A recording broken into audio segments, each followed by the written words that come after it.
Allez, fonce Léo. Hey, vous avez vu ma limousine? Ça t'a pris 3 heures pour l'animer. Bouffon. Ok, donc moi c'est Sacha et bienvenue sur ma chaîne de dessin animé Sa Cartoon. Si vous ne connaissez pas, le nom de cette chaîne est une référence à une vieille émission de cartoon qui a été diffusée sur Canal+. Sinon, c'est aussi un mélange entre mon pseudo et le mot cartoon, ce qui veut dire dessin animé. Et ce qui est magique avec YouTube, c'est que vous pouvez me dire en commentaire ce que vous pensez de ce nom, ce que ça vous évoque, etc. quoi. Bien sûr, il est important pour moi de prendre tous vos avis en compte.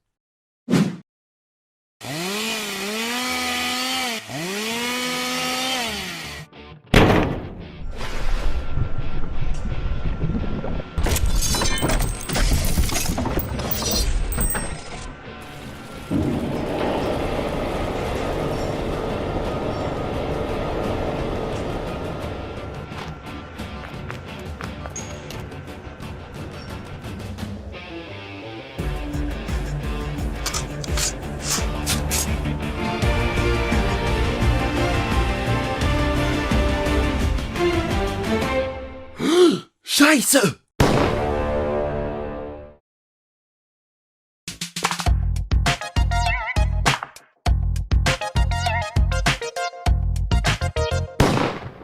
Wouhou! J'adore l'animation. Bon, comme vous avez pu le lire dans le titre, je veux devenir réalisateur. Je suis actuellement en école supérieure d'audiovisuel. Mon rêve c'est de réaliser des films et de mettre en scène des histoires avec des acteurs. Ah mais tu dois être dans une grande école de cinéma alors. Tu ne serais pas à la Fémis? Non, pas du tout. Ah, tu es à l'ENSAV alors. Toujours pas. Attends, tu vas pas me dire que t'es dans un BTS? Nope. Bah, t'es dans quoi alors? Dans une école privée. Que je paye.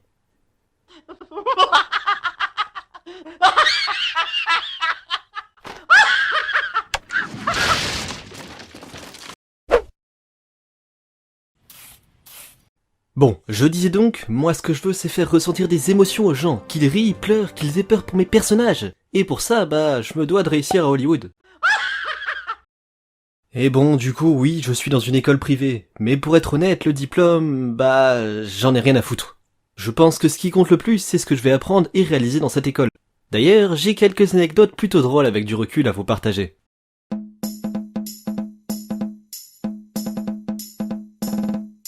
En début d'année, un pote de classe que je vais surnommer Lulu m'a parlé d'un moyen efficace et plutôt cool de se faire du fric. Et moi, le fric, j'aime ça.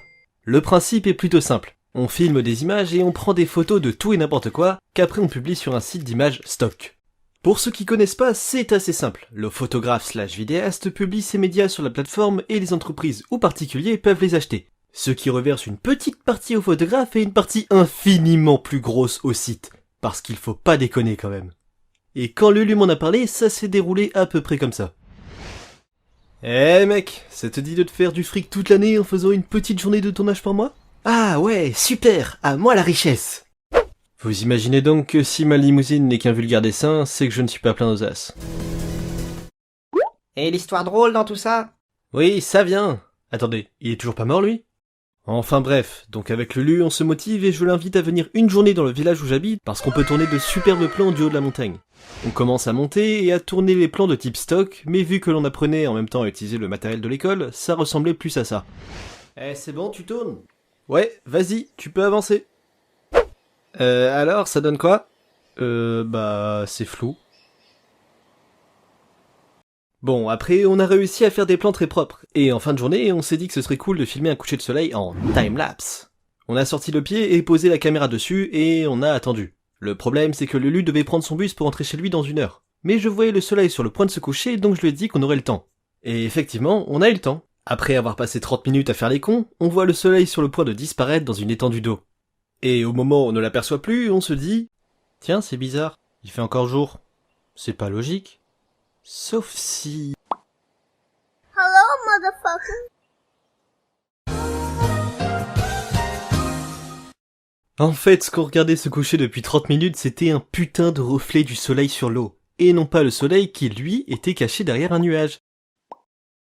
On était dégoûtés. Après, c'était quand même une bonne journée, car on avait plein d'autres vidéos giga cool à publier. Jusqu'à ce que je me rende compte que le site était dédié aux professionnels. C'est-à-dire que si tu ne publies pas une vidéo dans les normes exactes qu'ils veulent, tu vas te faire enculer. Bon, une journée de tournage et une bonne dizaine d'heures de montage qui passent à la trappe.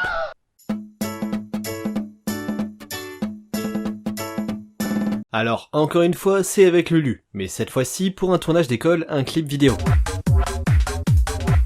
Lulu était réalisateur du projet et il avait prévu plein de jolis plans pour le tournage. Sauf que pour ces jolis plans, il nous fallait un stabilisateur, qui sert à stabiliser l'image quoi. Et évidemment, le stabilisateur au moment du tournage, on l'a pas, parce qu'on ne sait pas comment, mais on l'a pas, c'est tout. Mais par chance, ou pas, le lieu de tournage était à 30 voire 40 minutes à pied de notre école. Mais pas le lieu où se trouve le matériel, non, l'école elle-même. Le matériel, lui, dans un bâtiment annexe qui n'est pas ouvert le samedi. Parce qu'on tourne un samedi, sinon c'est pas drôle. Heureusement, ce jour-là était une porte ouverte, du coup l'école, elle était ouverte.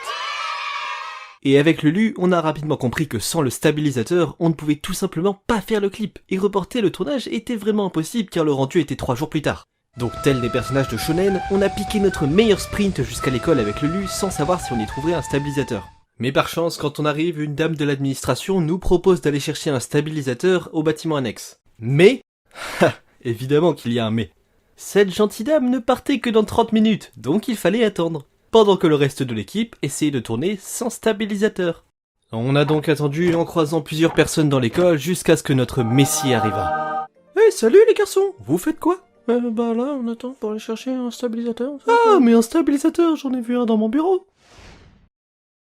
Et effectivement, on a trouvé ce qu'il nous fallait dans son bureau. Et devinez quoi, c'était celui qu'on était censé avoir. Comment il est arrivé là? Je ne sais toujours pas.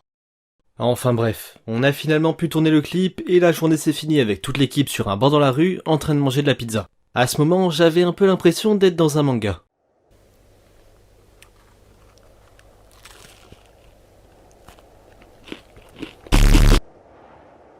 Une guerre n'est qu'une lutte où l'orgueil l'emporte sur la vie. Quoi? Les liens du sang ne te définissent pas. Tu peux devenir celui que tu souhaites. Mais qu'est-ce que tu dis? Dans ce monde, le vainqueur n'a rien. Ta gueule. La vie... Non, ta gueule.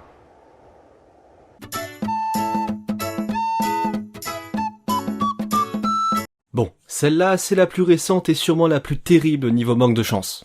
Le dernier projet d'école que je devais tourner était un sketch, comme on pourrait en retrouver plein sur YouTube. J'avais une super idée qui m'a permis d'avoir le rôle de réalisateur dans mon groupe. Et cette fois-ci, j'étais pas avec Lulu. Il était lui aussi réalisateur, mais dans un autre groupe. Donc c'est devenu une genre de petite compétition amicale. Voilà, donc dans le cadre du projet, pensez avoir un comportement amical avec vos camarades. Du coup, toute la classe se met au travail, et quand on finit d'écrire le scénario, on planifie le tournage avec le lieu et les acteurs.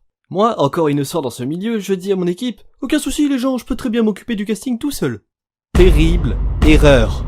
C'est ultra compliqué d'organiser tout ça, entre les gens qui postulent sans jamais te répondre, ceux qui te harcèlent pour savoir s'ils sont pris, et... ceux-là.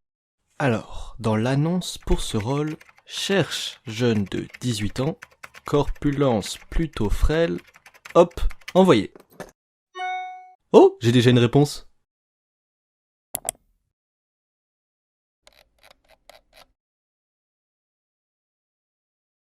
Coucou. Quand j'ai enfin fini les castings, la recherche de lieu de tournage et plein d'autres trucs chiants en pré-production, j'annonce à mon équipe la date de tournage. Tournage qui se fera dans un restaurant qui appartient au frère d'une fille de mon équipe, que j'appellerai Juju. Et elle est corse. Ce détail paraît anodin, mais attendez la suite. Tout est bon, tout est enfin prêt, le tournage a lieu dans quelques jours, ma vraie première expérience en tant que réalisateur va pouvoir commencer. Si seulement. Le week-end avant le tournage, je reçois des messages de Lulu me disant que le sien tombait à l'eau à cause de l'épidémie coronavirus. Jusque-là, tout allait bien pour le mien. Tel un bon pote, je lui dis gentiment que je suis désolé pour lui et je m'endors.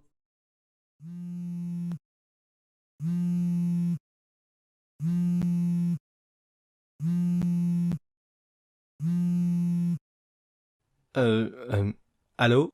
Oui, bonjour, je vous appelle pour dire qu'à cause des circonstances, je ne pourrai pas venir sur le tournage. Ah. C'est pas très grave.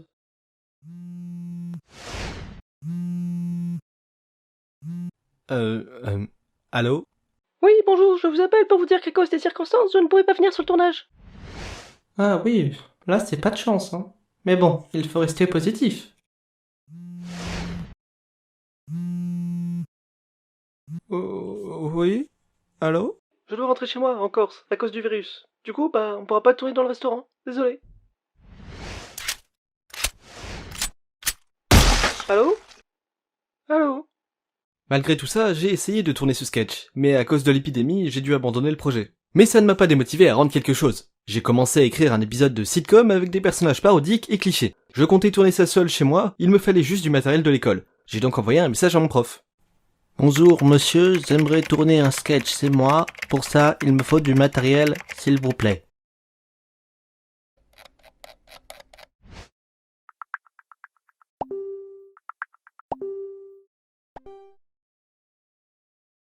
Ah, Nice. voilà, j'espère que ce premier cartoon vous aura plu. Merci à tous de l'avoir regardé. Avant de partir, je vous invite rapidement à me rejoindre sur mes réseaux sociaux, Twitter, Instagram, Twitch, voilà, tout s'affiche à l'écran. Et si vous souhaitez me soutenir financièrement, j'ai un Tipeee parce que voilà, j'aime l'argent. Plus sérieusement, le meilleur moyen de me soutenir est bien évidemment de partager la vidéo. Bon, après vous connaissez, hein, vous lâchez un pouce bleu... Mais, t'étais pas mort toi? Bah non, un toon, c'est invisible. Ta gueule, Roger. Attends, quoi?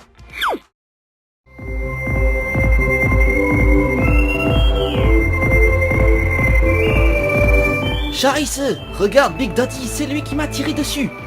Ne t'inquiète pas, ton dada va s'occuper de lui.